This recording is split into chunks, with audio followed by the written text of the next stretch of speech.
What's going on, guys, and welcome back to another video. So following on from yesterday's video on high tide cannabis and the good response we got for that, I was asked by a few people to make another video on another cannabis penny stock in the form of Sundial Growers Ticker symbol SNDL. So as always with these penny stocks, we're going to look at three main topics. Firstly, we'll have a brief overview of what Sundial Growers actually do and some of the products that they have.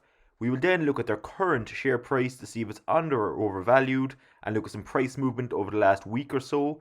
And finally, most importantly, we'll have a look at some news articles which act as major catalysts for this company going forward. And just two things to note before we start today's video. Firstly, again, it goes without saying that I am not a financial advisor and you need to do your own due diligence before investing any of your hard-earned money. And second of all, as always, if you're new around here, it'd be much appreciated if you consider subscribing to the channel, as we're currently on 861 subscribers, so our next goal is get to 900. And with all that being said, let's get right into today's video. Firstly, just a kind of brief background on who Sundial Growers actually are. They are a licensed cannabis producer based in Alberta. They combined tried and tested heartland farming with innovative horticultural techniques to grow a select range of cannabis strains. And we can see over here that their focus is on consistency to make a pure cannabis experience that their consumers can trust and count on. It was very important to see any business's strategy, and with Sundial Growers, they seem to have kind of 5 key preferences, which we can see on screen now. Those are, in summary, they want to have industry-leading brands, which focusing on inhalables. They want to meet the consumer evolving preferences. Kind of the third point goes without saying in terms of they want profitability to be key through the business development. 4 is the cost discipline and structure is a must. And 5, they want to reduce leverage and improve the liquidity, which is very great to see. Another thing that I find very interesting is on their brand portfolio. What I like is that they are diverse and they have something for everyone, it seems. So we can see on screen here that there is currently 5 main brands within their portfolio, all having different effects. For example, we have Grasslands, which has a price point for value pricing. Then I have Palmetto, has convenience. Sundial is experience, BC Weed is craft, and Top Leaf is for the connoisseur. Sundial Growers is currently trading at about $1.50 per share. One of the main reasons why I actually wanted to focus on this company today is because we can see here that they're down about 12% overall today, which is a lot even for a penny stock. And we can see on the 5-day chart this time last week, they were sitting at about $1.82 a share, and even went up to highs as about $2.20 or so. But we can see since then, on the 16th, we can see that it had a massive decline on the 16th as well, where it dropped from 220 down to about 178. But since then, it has again consistently went down and is currently sitting at $1.50. But what you need to realize as well is that when you actually go to the bigger picture, and a month is not a big picture even by any stretch of imagination, but they're still up overall over the last month. So even though they did reach highs of $2.95, they're currently sitting at the 150 mark, which again is a lot higher than they were at the start of this month. So again, stocks can't just go up, they always have to come down as well. So it's penny stocks, they can be a lot more volatile, as you know. So I do feel that this certainly isn't the end for this company. So a lot of people are suggesting, because the price has come down a lot over the last few days, as I said, it's at about $1.50 at the moment. A lot of people, like this article here on Investor Place, are saying let it come back to earth before you start investing again into it. So a lot of people already have positions within this company. However, a lot of them didn't actually get in on the dip. So I think this is good news for a lot of people that want to be long term within the stock. And especially if it's dipping again over the last few days, which we've seen, it's a great opportunity to buy more to improve your dollar cost average. Sundial Growers certainly has been in the news over the last few days, and not all good news either. We can see here that in terms of the NASDAQ and also with compliance, that they have to have minimum trade rules. So we can see here on screen that Sundial Growers has announced it is now in compliance with NASDAQ with minimum trading rules after being above $1 per share for 10 consecutive trading sessions. We can also see here, just like GameStop, that Sundial Growers was caught up in the Reddit revolution as well, that saw their share price go up over 360% this year.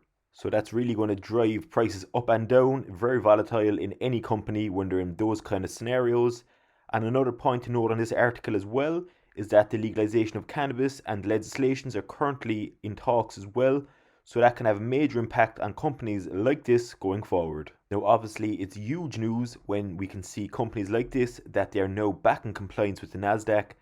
And in my opinion, again, with a lot of these penny stocks, once they're in compliance with their Nasdaq or whatever exchange they're on, it really does give a good opportunity to merge or acquire with other companies.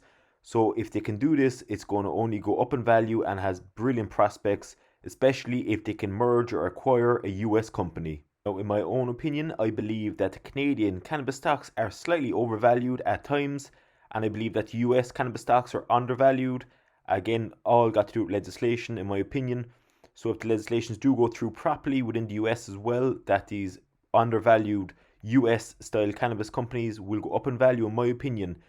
So I do believe that if Sundial Growers can acquire or merge with any of these US based companies that I believe are currently undervalued, it's going to be of huge benefit and the stock price is going to soar. In my opinion, there's an interesting article on Nasdaq that came out a few hours ago, which kind of goes through, even though they are back within compliance with the Nasdaq, their share price fell, which is quite interesting, and they made some good points here. So we can see that Sundial Growers fell 7% today, and that's even though that Nasdaq has said that they are back in compliance. However, shareholders aren't happy with the price they'll have to pay to achieve these results. One of the main reasons why investors aren't happy is because we can see here that Sundial Growers said that they will file registration statements with the US Secretaries and Exchange Commissions to sell as much as the 1 billion stock in other investment securities. And we can see also that Sundial has a bit of a habit of issuing new shares to raise capital.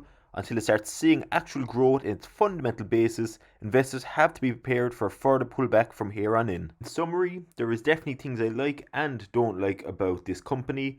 Again, with any penny stock, you have to take with a pinch of salt in terms of it will be volatile both in the up and downward projections. So in kind of my own opinion, yesterday we looked through High Tide, and even though it's a lot cheaper than this Sundial Growers, I did like it a lot more in terms of it seemed a lot more structured and less volatile, and in my opinion it had a lot more going for it as well. In terms of Sundial Growers, it does have a lot going for it. However, when you kind of start breaching compliance with the Nasdaq and other exchanges, and with talks of dilutions in shares, etc., it can be very negative, and with penny stocks the price can plummet very fast. As well, on the flip side, you could say that it poses a great opportunity that this company has dropped a fair bit over the last few days and even weeks, and once it kind of gets back in compliance properly with the Nasdaq, and even if it acquires or merges with another company, especially if it's US based, it has a lot of potential to go up a lot in value. But in my own personal opinion, there seems to be a lot of red flags with this company, and with there being hundreds upon hundreds of different penny cannabis stocks out there that we're going to review over the next few days and weeks as well, I do feel that you need to be picky in terms of what companies you actually pick, and the main reason for that is that there are so many companies, so you can afford to be picky in a way. With all that being said, that's kind of it for today, guys. I just wanted to give my overview or 2 cents on this company. We had a look at the brief overview of the company, and we had a brief look at their overall brand or portfolio offerings, which I did like in terms of diversification. We then also had a look at their current share price to see if they're under or overvalued, and we had, more interestingly, had a look at some of their major news articles over the last few days or weeks, which will act as catalysts to trade the price both up and down. And finally, we gave my own opinion on if I'm buying this company or not at current prices and at current catalysts. So thanks very much, guys. If you found this video anyway helpful or interesting, it'd be much appreciated if you consider liking the video. And as always, if you're new around here, it'd be great if you consider subscribing to the channel. Finally, if you have any questions, comments, queries or suggestions, please don't hesitate to comment below and I'll be sure to get back to you as quick as I can. Thanks very much, guys. Enjoy your evening and I will see you all in tomorrow's video.